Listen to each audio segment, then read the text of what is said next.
Siempre pensé que si trabajaba lo suficiente, si era lo bastante buena, si sacrificaba lo necesario, mi familia finalmente me querría como a mi hermana. Me llamo Valeria, y crecí en una familia donde todo giraba alrededor de Camila, mi hermana mayor. Camila era el orgullo de la familia, hermosa, carismática, espontánea. La gente siempre decía que tenía luz propia. En las reuniones familiares, mis padres hablaban de sus talentos, de sus sueños, de lo especial que era. Yo era la otra hija, la responsable, la que no daba problemas. Cuando éramos niñas, la diferencia ya era evidente. Si Camila rompía algo, decían que había sido un accidente. Si yo rompía algo, decían que debía aprender a ser más cuidadosa. Cuando Camila sacaba malas notas, decían que el sistema educativo no entendía su creatividad. Cuando yo sacaba buenas notas, decían que era lo mínimo que se esperaba de mí. Con el tiempo aprendí algo muy simple. Camila recibía amor, yo recibía expectativas. Mis padres, Ricardo y Laura, tenían una empresa familiar de importaciones. Desde pequeña escuché la misma frase: algún día tú ayudarás a llevar el negocio. Camila nunca tuvo esa presión. Ella quería ser artista, luego fotógrafa, luego diseñadora, luego influencer.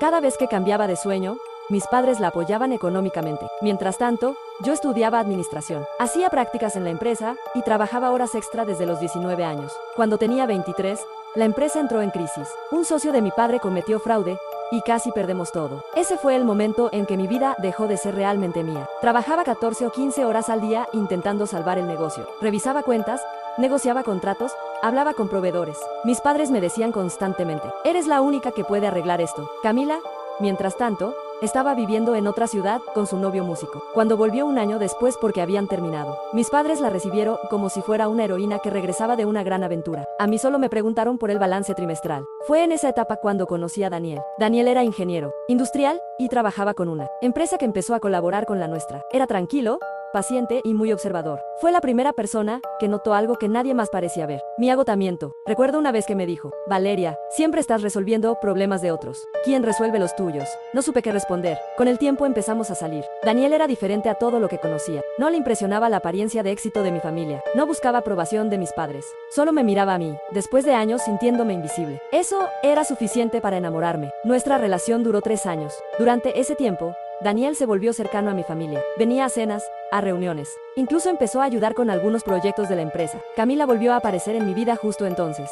Se había mudado de nuevo a la ciudad. Al principio pensé que sería bueno. Quizá finalmente podríamos tener una relación real como hermanas adultas. Pero algo siempre me incomodaba. Camila tenía una forma extraña de interactuar con Daniel. Bromas demasiado íntimas, comentarios ambiguos, una cercanía que a veces me hacía sentir incómoda. Aunque yo misma me decía que estaba exagerando. Después de todo, ¿qué hermana haría algo así? Cuando Daniel me propuso matrimonio, creí que, por fin, algo en mi vida sería solo mío. Mis padres estaban felices, o al menos parecían felices. Pero durante la organización de la boda empezaron a ocurrir cosas raras. Camila se involucró demasiado. Opinaba sobre el vestido, sobre la música, sobre el lugar. Incluso insistió en acompañarnos a elegir el menú. Una noche la encontré en la cocina, hablando con Daniel. Cuando entré, ambos se quedaron en silencio. Camila sonrió demasiado rápido. En ese momento sentí una pequeña alarma dentro de mí, pero la ignoré, porque después de toda una vida, intentando ser suficiente para mi familia, lo último que quería creer era que ellos podían lastimarme de verdad. El día de la boda llegó. La ceremonia se celebraría en una finca elegante a las afueras de la ciudad. Había más de 100 invitados, socios de la empresa, familiares, amigos. Todo estaba perfecto. Mientras me arreglaban en el camerino, pensaba que finalmente algo bueno estaba comenzando. Entonces alguien tocó la puerta. Era Camila. Entró y pidió hablar conmigo a solas. Cuando todos salieron,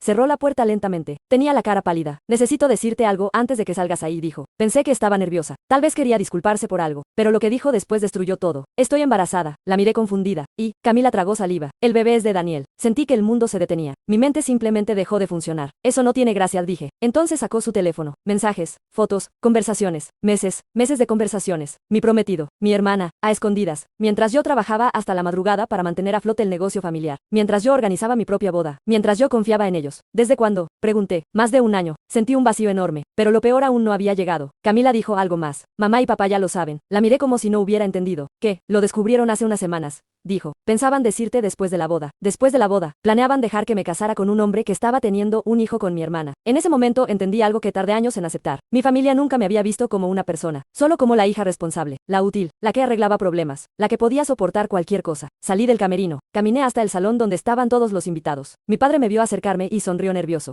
Valeria, cariño, tenemos que hablar. Tomé el micrófono. Mi voz temblaba. pero aún así hablé. La boda queda cancelada. Toda la sala quedó en silencio. Miré a Daniel. Mi prometido dejó embarazada a mi hermana. El caos fue inmediato, pero yo ya no estaba escuchando nada. Solo salí de ese lugar. Esa noche perdí muchas cosas. Mi prometido, mi familia, mi lugar en la empresa. Pero también gané algo que nunca había tenido. La verdad, durante meses estuve destruida. Me mudé a otra ciudad. Conseguí trabajo en una pequeña editorial. Volví a escribir, algo que había abandonado durante años para dedicarme al negocio familiar. Al principio fue difícil, pero poco a poco empecé a reconstruirme. Un año después, recibí una llamada de mi madre. Camila había tenido al bebé. Daniel ya no estaba con ella. La empresa familiar estaba teniendo problemas otra vez. Y ahora querían que yo volviera. Colgué sin responder, porque finalmente entendí algo que me tomó casi 30 años aprender. No importa cuánto te sacrifiques por personas que no te valoran, nunca será suficiente para ellas. Pero cuando empiezas a valorarte tú mismo, por primera vez en tu vida, sí será suficiente para ti. Y curiosamente, esa fue la primera vez que me sentí realmente libre.